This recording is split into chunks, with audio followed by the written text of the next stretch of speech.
నమస్తే అందరికీ. గత 2 రోజులుగా మీడియా చూసే వాళ్ళందరికీ అర్థమైంటది నా బాధ ఏంటో. నేను కష్టపడి ఒక సినిమా చేశాను, లారీ చాప్టర్ 1 అని. ఆ సినిమా ఆగస్ట్ 2 రిలీజ్ అవుతుంది. అయితే ఆ సినిమాలో ఒక పాట ఐటమ్ సాంగ్ కొంచెం డబుల్ మీనింగ్ అలా ఉందని నా పాటను ఉద్దేశిస్తూ చాలా మంది మీడియా వాళ్ళు అండ్ చిట్టిబాబు గారు అయితేనేమి చాలా మంది చాలా తక్కువ చేసి మాట్లాడుతున్నారు.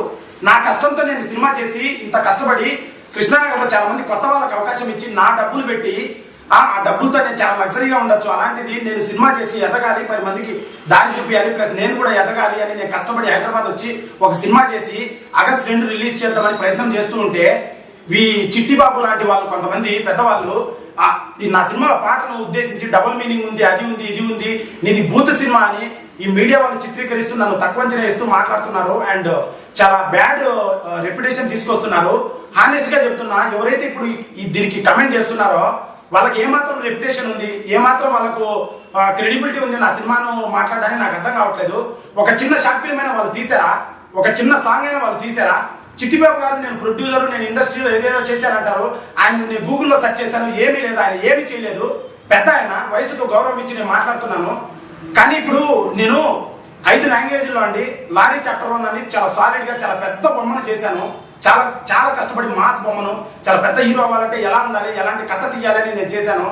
అటువంటి నన్ను పట్టుకొని తక్కువ అంచనా వేస్తూ, నన్ను డీగ్రేడ్ చేస్తూ, నన్ను ఎవరి దగ్గరికి వెళ్ళనీయకుండా నా ఆప్షన్స్, నా అవకాశాలన్నింటినీ కిల్ చేస్తూ ఈ చిట్టిబాబు అయితేనేమి, కొంతమంది బ్యాక్గ్రౌండ్ ఆయన వెనకుండి నడిపించే మనుషులు అయితేనేమి, ఏం కావాలి మీకు అసలు నాకు అర్థం కాక అడుగుతా. మీకు ఏం కావాలి, మీ ప్రాబ్లం ఏంటి నాకు అర్థం కాక అడుగుతా. మీరు ఏమి చేయలేరు, బొచ్చు కూడా పీకలేరు. ఒకటే డైలాగ్ చెప్తున్నా. కారణం ఏంటంటే నేను అవకాశాలు అడిగాను చాలా మందికి ఆడిషన్స్కి వచ్చి, ఎవడు ఇవ్వలేదు. నాకు నేను క్రియేట్ చేసుకున్నాను. అంటే అడుక్కు తినేదో అన్నం పెట్టదు అన్నట్టు. ఏంది మీ ప్రాబ్లం ఏంటి నాకు తెలియగలదా? నా సినిమాతో మీ ప్రాబ్లం ఏంటి అంటున్నా. రేపు పొద్దున్న ట్రైలర్ రిలీజ్ అవుతుంది శనివారం మధ్యాహ్నం. ట్రైలర్ ఎలా ఉంటుందో మీ అందరికి సమాధానం ఉంటుంది. సాలిడ్ గా చెప్తున్నా, ఏ పెద్ద హీరో ఎవ్వడు చేయలేనంత సినిమా నేను చేశా. చాలా దమ్ముంది నా సినిమాలో. సాలిడ్ మాస్ బొమ్మ, బ్లాక్ బాస్టర్ బొమ్మ. దమ్ముంటే నాకు సపోర్ట్ చేసి చూపించండి మీ మంచితనం, మీ గొప్పతనం. నన్ను కిల్ చేసి నన్ను తొక్కి ఏమవుతుంది మీకు? మీరు ఏం సాధించాలనుకుంటారో నాకు అర్థం అవ్వట్లేదు. ఇది కరెక్ట్ కాదట. అండ్ చిట్టిబాబు గారు మీరు మన ఒక సినిమాలో సాంగ్ చేశారు, యాక్ట్ చేశారు. ఆ సినిమా యావరేజ్ గా కూడా ఆడింది, మేబీ ఫ్లాప్ కూడా అయిండొచ్చు, నాకు తెలియదు. అందులో ఒక పాట ఉంటుంది, జారు మిట్టయ్యో అని. సన్నీ నేను వచ్చి ఐటమ్ సాంగ్ చేసింది, నృత్యం చేసింది.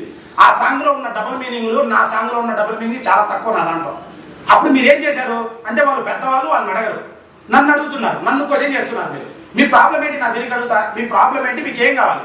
ఇది కరెక్ట్ కాదు సార్ చిట్టిబాబు గారు. మీరు పెద్దవాళ్ళు, ప్రతి ఒక్క దానికి ఇండస్ట్రీలో వెళ్ళేది, మీడియా ఛానల్లో కూర్చునేది. ఏమొస్తుంది మీకు ఏమొస్తుంది? ప్రతి ఒక్కరిని పాయింట్అవుట్ చేస్తే అసలు మీ క్రెడిబిలిటీ ఏంటి? ఏ సినిమా చేశారు మీరు ఏం చేశారు? నేను చేశాను lorry chapter 1 pan India 5 languages.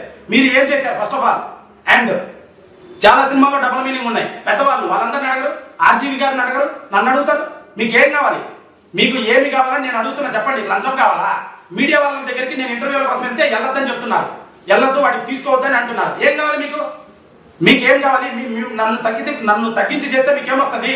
రేపు సినిమా ఇట్టు కొట్టి చూపిస్తా, సాలిడ్ గా చెప్తున్నా. బొచ్చు కూడా పీకలేరు. హానెస్ట్ గా చెప్తున్నా, నేను కష్టపడి సినిమా చేశా. ఈ సినిమాలో 500 మంది జూనియర్ ఆర్టిస్టులకు అవకాశం ఇచ్చా, టెక్నీషియన్లకు అవకాశం ఇచ్చా, అండ్ 20 మంది కొత్త ఆర్టిస్టులు పరిచయం చేశా. ఒక కొత్త హీరోయిన్, కొత్త కమిడియన్, కొత్త విలన్, కొత్త హీరో, కష్టపడి వస్తున్నాము. మీ ప్రాబ్లం ఏంటి? ప్రతి ఒక్కరికి పేమెంట్ ఇచ్చా, కష్టపడి సినిమా చేశా, ట్యాక్సులు కట్టా. ఏంటి మీకు ఎందుకు? మీ ప్రాబ్లం ఏంటి? కష్టపడి 0 నుంచి వస్తున్నా.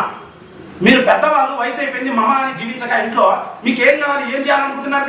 మీరు ఏం చేద్దాం అనుకుంటున్నారు నన్ను అంటున్నా. మీడియా వాళ్ళ ఫోన్ చేసి నేను ఇంటర్వ్యూ ఇస్తే వాళ్ళందరికీ తమ్నెయిల్స్ రాంగ్, నేను అనని మాటలు కూడా రాంగ్ తమ్నెయిల్స్ పెట్టించి నా మీద బ్యాడ్ ప్రొజెక్షన్ చేస్తున్నారు. ఏమొస్తుంది మీకు ఇలా చేస్తే? ఏం కావాలి సార్ మీకు? నాకు తెలియగడుతున్నా, మీకు ఏం కావాలి? This is not at all correct. ఒక పెద్ద మనిషిగా ఉండి ప్రతి మీడియా ఛానల్లో పోయి కూర్చునేది కాదు. మనసు పెద్దది ఉండాలి, హ్యుమానిటీ ఉండాలి. Have some sense before you talk. ప్రజలు ఇండస్ట్రీ, ప్రతిదానికి ఇండస్ట్రీని ఆపాదిస్తారు. ఇండస్ట్రీ ఏం లేదు ఇడా, ఎవరిది ఇండస్ట్రీ లేదు ఇడా. ఎవడైనా రావచ్చు, బ్యానర్ క్రియేట్ చేయొచ్చు, మంచి సినిమా చేయొచ్చు, ఇండస్ట్రీలో 10 మందికి జాబులు కల్పించచ్చు, కష్టపడి సినిమా చేసి డబ్బులు సంపాదించుకోవచ్చు. అది ఇండస్ట్రీ. ప్రతిదానికి ఇండస్ట్రీలో నువ్వు ఉండలేవు. ఎవరయ్యా ఇండస్ట్రీ? మీ అబ్బా జాగిర ఇండస్ట్రీ? ఎవరిది ఇండస్ట్రీ? ఎవరిది కాదు ఇండస్ట్రీ. కష్టపడే వాడిది ఇండస్ట్రీ, హిట్టు కొట్టేవాడిది ఇండస్ట్రీ, 10 మందికి జాబులు ఇచ్చేవాడిది ఇండస్ట్రీ, పని చూపించేవాడిది ఇండస్ట్రీ, మంచి గొప్ప చిత్రాలు తీసేవాడిది ఇండస్ట్రీ. నేను గొప్ప చిత్రం తీసే, కుటుంబ కథ చిత్రం, దేశ భద్రతకు సంబంధించిన చిత్రం లారీ చాప్టర్ 1 డ్రైవర్ యొక్క జీవిత కథ. రొమాన్స్ ఉంది, ఫైట్స్ ఉన్నాయి, యాక్షన్ ఉన్నాయి, ఎమోషన్ ఉంది, సెంటిమెంట్ ఉంది, కామెడీ ఉంది, పాలిటిక్స్ ఉన్నాయి, గ్యాంగ్స్ ఉన్నాయి, థ్రిల్ ఉంది, ఎలిమెంట్ ఉంది, ప్రతిదీ ఉంది. సో గైస్ నేను అనేది ఏంటంటే నేను ఇంత అగ్రెషన్ అవుతున్నాను, మీరు నన్ను తిట్టచ్చు కమెంట్స్ లో, బట్ నా బాధ నేను మీకు చెప్తున్నాను. నాకు ఎవరు సపోర్ట్ లేరు. నేను జీరో నుంచి వచ్చాను, పల్లెటూరు నుంచి వచ్చాను. నాకు మీ సపోర్ట్ కావాలి, మీ షేర్స్ కావాలి, మీ లైక్లు కావాలి. ఎక్కడ ఏమొచ్చినా ప్రతిదీ షేర్ చేసి లైక్ చేసి సపోర్ట్ చేస్తారని ఆశిస్తున్నాను. నేను అందరు యూట్యూబర్ల లాగా ఎప్పుడు కూడా నేను క్రౌడ్ ఫండ్ పెట్టడము, అది చేయడం, ఇది చేయడం, డబ్బులు అడగడం నేను చేయలేదు. నా దగ్గర డబ్బులు సంపాదించి నేను ఇంకా కొన్ని హెల్పింగ్ వీడియోస్ చేసి నేనే ఇంకా ఇప్పుడు ఈ సినిమా చేశాను, కొంతమందికి అవకాశాలు ఇచ్చాను. సో నేను ఎప్పుడు అంటే చాలా మంది యూట్యూబర్లు క్రౌడ్ ఫండ్ పెట్టి సినిమాలు తీస్తున్నారు. ఆ సినిమా తీయరు, అవి బయటికి రావు, ఆ డబ్బులు తినేసి ఎంజాయ్ చేస్తున్నారు. నేను చాలా నిజాయితీగా నేను సంపాదించుకున్న డబ్బులు ఎక్కడో ఇన్వెస్ట్ చేసి నేను పెద్ద డెవలప్ కాకుండా నేను సినిమా చేశాను. దేనికి? నా కోసమే చేశాను. నేను ప్రజాదరణ పొందాలి, మీ దగ్గర మన్నన పొందాలి అని. సో నేను అటువంటివన్నీ నేను నా దగ్గర డబ్బులు ఉంటే సాయం చేసేవాడిని అండ్ కష్టపడేవాడిని, 10 మందికి జాబ్ చూపించేవాడిని. అండ్ ఇప్పుడు నా సినిమాలో సాంగ్ ఉంది, ఆ సాంగ్ వినండి, మీరు చెప్పండి మీ ఒపీనియన్ మీకు ఎలా ఉంటుందో. సో నా సబ్స్క్రైబర్స్ అండ్ వ్యూవర్స్ ఎవరైతే ఇది చూస్తున్నారో వాళ్ళందరూ చూసి నన్ను సపోర్ట్ చేస్తారని అండ్ నా సినిమా ఆగస్ట్ 2 చూసి విజయవంతం చేస్తారని ఆశిస్తున్నాను. అండ్ ఇటువంటి కొత్త వాళ్ళు, ఇటువంటి పెద్దవాళ్ళు ఎవరైతే నన్ను నెగిటివ్ చేస్తున్నారో, రాంగ్ థంబ్నెయిల్స్ పెడుతున్నారో వాళ్ళందరికీ ఒకటే చెప్తున్నాను, మీరు నన్ను చిన్నది కూడా పీకలేరు. బికాజ్ నేనేదో తెలుసు కదా, నా పేరు శ్రీకాంత్ రెడ్డి, ఓకేనా? మార్క్ మై వర్డ్స్, సాలిడ్ ఉంటుంది నాతో పెట్టుకుంటే. ఎందుకు ఏమొస్తుంది మీకు ఏమొస్తుంది అయ్యా? నాకు ఎన్నికడుగుతా ఏమొస్తుంది? బొక్కలది. Have some sense, have some sense. పని చేసుకోండి, బద్దలు వేసి బాగుపడండి. వాడి గురించి వీడి గురించి మాట్లాడుకుంటూ వెనక ఏమొస్తుంది నీకు? కష్టపడి సినిమా చేశాను నేను. సో గైస్ వ్యూవర్స్ అందరికీ నమస్కారం. నన్ను క్షమించండి తప్పు మాట్లాడితే, బట్ ఇది నా బాధ మీకు తెలియాలని చెప్తున్నా. ఇది మీడియాలో జరుగుతుంది కాబట్టి నేను చెప్తున్నా. అండ్ అందరూ ఆగస్ట్ 2 లారీ చెప్పమని చూసి నన్ను సపోర్ట్ చేస్తారని ఆశిస్తున్నాను. ఈ పెద్ద మనిషికి కొంచెం బుద్ధి చెప్పండి, ఎవరైనా ఇండస్ట్రీ వాళ్ళు ఇట్లాంటివన్నీ చేయకుండా. అండ్ ఒక సినిమా చేస్తే దాన్ని చూడకుండానే సర్టిఫికేట్ ఇస్తున్నారు, ఇది పూర్తి సినిమా అని. కొంతమంది పెద్ద జర్నలిస్టులు అని, కొంతమంది పెద్ద మనుషులు. ఏమొస్తుంది మీకు? నా సినిమాని పూర్తి సినిమాగా చిత్రీకరిస్తే మీకు ఏమవుతుంది? పూర్తి సినిమా ఏ సర్టిఫికేట్ వస్తే పూర్తి సినిమా? ఏ సర్టిఫికేట్ ఏమి ఇస్తారు తెలుసా మీకు విషయము? ఏ సర్టిఫికేట్ వైలెన్స్ ఉంటే ఇస్తారు. వైలెన్స్ అంటే బ్లడ్, రక్తము, లేదా రొమాన్స్ ఉంటే ఇస్తారు, లేదా దేశ భద్రతకు సంబంధించిన ఏమైనా ఉంటే ఇస్తారు. దేనికైనా ఇవ్వచ్చు, బూత్కే ఇవ్వరు. ఫస్ట్ నాలెడ్జ్ నేర్చుకోండి, 24 క్రాఫ్ట్స్ నేర్చుకోండి, సినిమా గురించి తెలుసుకోండి, తర్వాత మాట్లాడండి. నేను ఒక సినిమా చేస్తే నా క్రెడిబిలిటీ ఉంది, మీకు ఏమున్నాయని మాట్లాడుతున్నారయ్యా? కెమెరా ఉందని నా నోటికి వచ్చి మాట్లాడతారు. సో గైస్ ఆగస్ట్ 2 లారీ చెప్పమని చూసి నన్ను సపోర్ట్ చేస్తారని ఆశిస్తున్నాను. మీ అందరూ ఆశీర్వాదాలు నాకు కావాలి. చాలా కొత్త వాళ్ళని పెట్టి చాలా కష్టపడి సినిమా చేశాను.